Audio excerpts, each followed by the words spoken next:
All right, let's get down to business. So, how do you do support and resistance, right? I'm sure um, you've seen charts with, this, and this, and this, and this.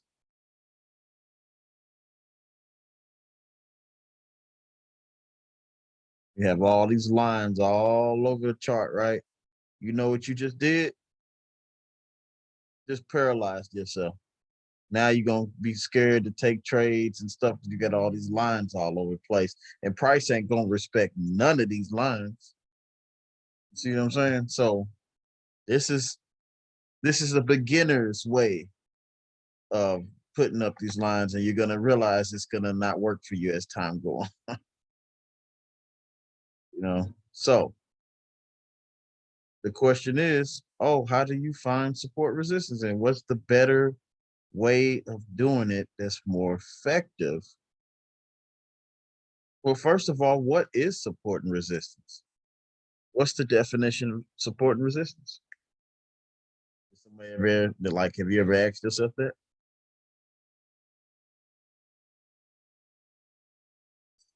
The question is, the answer, I said the questions. The answer is support and resistance is every area where price is at that acts as both support and resistance. So now your support and resistance is the same area. They have to respect both sides. And really, the market ain't just these lines, it's lows and highs, right? So the illustration again goes like this. We're in a bear market. Price does the push down. It finds a floor. Then the exhaustion period starts, or the pullback period starts. Then it finds a ceiling. Now it breaks the original floor, right? I don't know why that is on that. So it breaks the original floor, right? Where it made the pullback, right? So it comes back to retest it. And it fails and it makes a lower low, right? Simple stuff. You've seen it before on videos.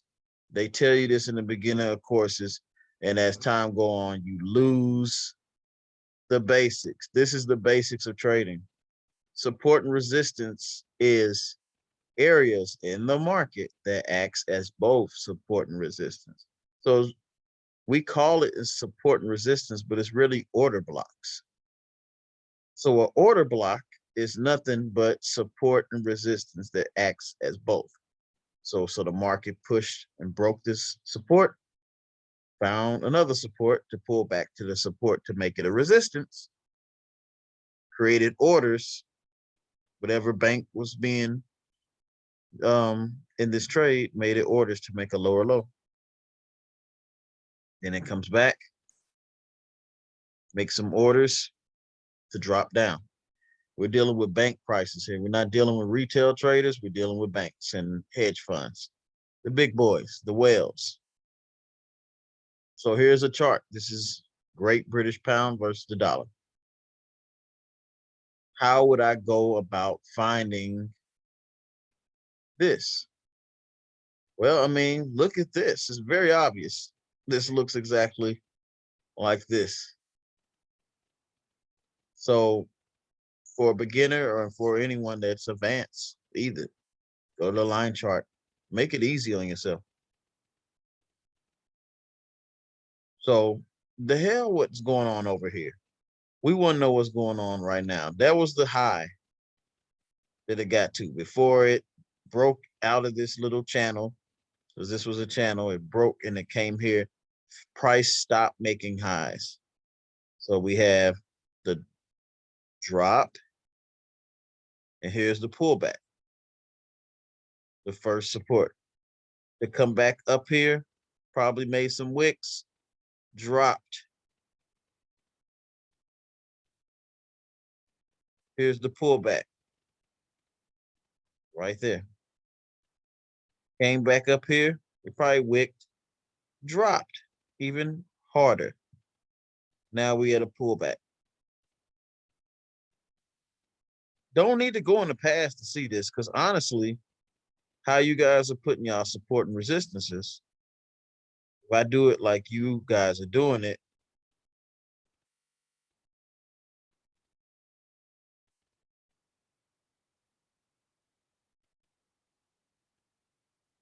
you should see, look, structure low, sharp moves, and look at these sharp moves.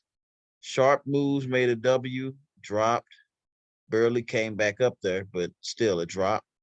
Most of the support and resistance are sharp moves. See the sharp moves that are acting as both support, resistance. The line chart's not gonna show you the wicks. See the wicks? It touched it, touched it. This didn't go up here because news did this. So it didn't even come up and touch this support. Well, let's take the lines off. Me personally, I just don't want all these lines everywhere. If I'm dealing with one part of the market, then I'm just looking for one part of the market. Big bullish engulfing candle after the market closed. I see bullish engulfings that tell me the market wants to come back up. So it's probably going to come back up here. My break and retest is different for people. I still do the same break and retest that people does. If you break a line and retest it, it go up. But my break and retest is if price drops down and makes a floor and pull back to the area where it broke. See how many bounces? Bounce, bounce, bounce, break. Here's the break.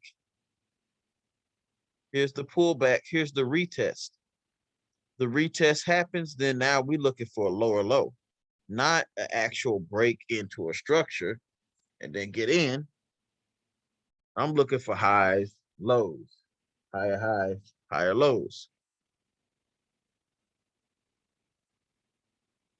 Let's make this a different color. So we're looking for now is GU to maybe pull back to this area.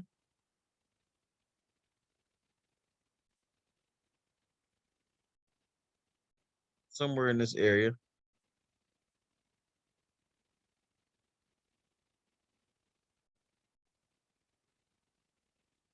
And when it pulls back to this area,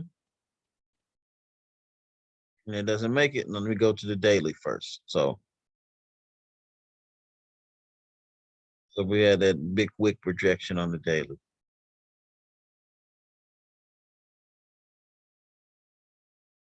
And then if I put that in there, probably the next chart, next support and resistance I see is right there. Probably right there. Go back to the H4. So if it doesn't make, if it pulls back and we see some bearish behavior on this last low, then the break, the retest, and the continuation to make a lower low. If not, then we have a simple move like this. Break up, make it a different color. Simple break up, retest at that area that it just broke. Then we have an inverted head and shoulders and movement up to the upside at this point. So the only two choices you're going to see out of this move is that. Or in some cases, when you're trading, you might see mutter, mutter, mutter, and it just continue down. Hit your stop loss and trade wasn't ready to continue going up. So there's actually three things you can see here. Actual not pulling up. Woo, tired. Not pulling up to this retest area, maybe a small retest area on a lower time frame and just drop. Or pull back to this retest area, then drop. Or the break retest and going back to test this high. When you start doing stuff like that, then you know, give yourself more confluences. You had a channel break right here. Like if you was bouncing off, the channel, and you saw it make this bearish engulfing out of the channel, and then a retrace back to retest the channel and the structural high, and then a big drop, pullback drop. That's classic. Like this is a classic move that you see on most time frames. I see it all the time because I train my eye to see it. Out of this trend line, drop.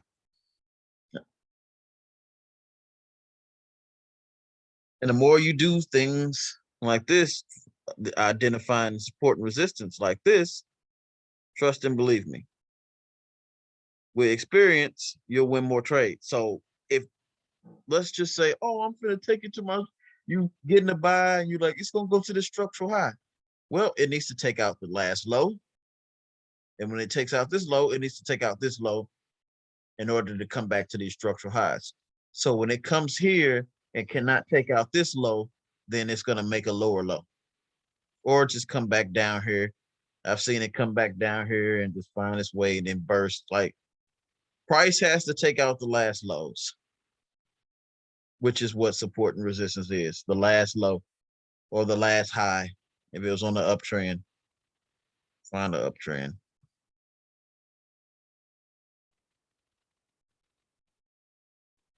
You gotta train your eye for this. So look, see, this was the last, see this right here? So here's the uptrend. That's the last low.